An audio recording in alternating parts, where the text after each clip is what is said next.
si kjo jetët, me nuk dua si sajtë, bëtëm që koj shpita e me jetësap në zakanet.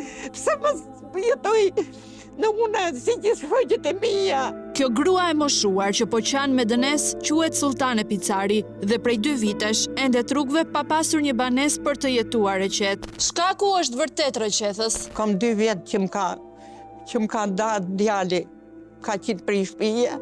Në fillim fare dajnë në nëzorin mua dhe mamin edhe vlajin, na qëjmë një vend me qëra.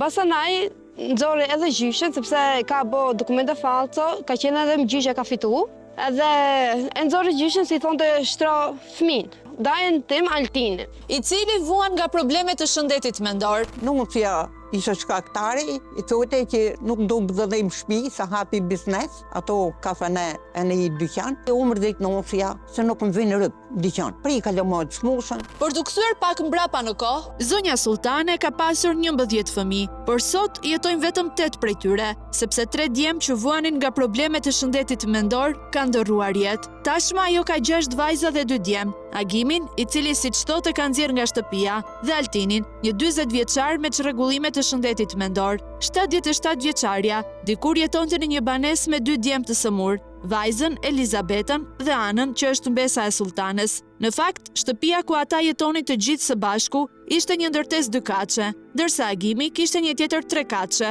ku jetonte me familjen e tij. Por sot, të dyja këto objekte i gëzon vetëm Agimi për shkak të një vendimi gjyqësor. Te 3 kaçe kush jetonte? Djali, më nusën. Te shtëpia 2 kaçe kush jetonte? Vetëm unë katë parë. Ma Altinin, ma Asimin, që më ka vdek ai vit. Më rapë më sënejta me erdhi goca, Elisabeta. Si ndodhi që djali të nxori nga shtëpia? E ka fitu gjyqin, e ne mu nxori rrugëvet. Nuk ishte ditë që nuk më thojte hik. Tani, ajo shtëpi që sot e ka Agimi, nga kush është ndërtuar? E ka ndërtu plaku 94, tollët i priqën vetë. Kishin ca gjisa në bërë, ata i preu, i boni për teren. Mas i vdik plaku, boni katë në dytë. Tjetër, 3 kaçën e ka bo me parët e gërdejtës. I morë ta pare, Agimi, i qumë banget, e me shën kapak të bo punë. Unë nuk e kërkoj ati, gjithë 2 kaçën, të më api vetëm katë në parë.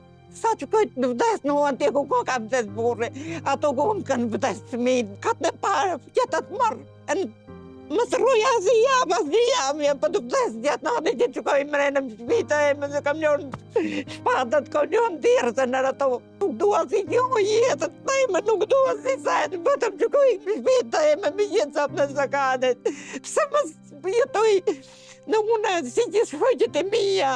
Nuk mund të gjykojmë rrethanat, në të cilat Agimi, djali i saj martuar, ka arritur të bëhet përfitues me letra i të 2 banesave, ndërsa ai vetë prej kohësh ndodhet në Greqi pa lënë asnjë adresë. Sidoqoftë, diçka duhet sqaruar. Ai ka kërkuar nënës të jetojë në njërin nga banesat, por vetëm me një kusht. Daje kishte thonë nënës, për këtë gjëra do t'i bëj unë nis me ty. Nëse çoni ta shtrim unë ty të maj. Ti Sultane nuk pranon që djalin ta çosh në një spital, në një qendër që të kujdesë? Jo, kur se kam bim gjenaf më tjerë, i ti una, si në rafa djeta. Të 3 fëmijët kanë qenë të shtruar në spital. Me të basan. Rapa na jem të vujtë, se kom bim gjenaf, ndra i kom qumë atje, po mi kanë dështu tjerë, se nuk i të kom qumë bëhet. Nëna duket tepër e penduar për veprimet e kryera në të shkuarën me djemtë e saj.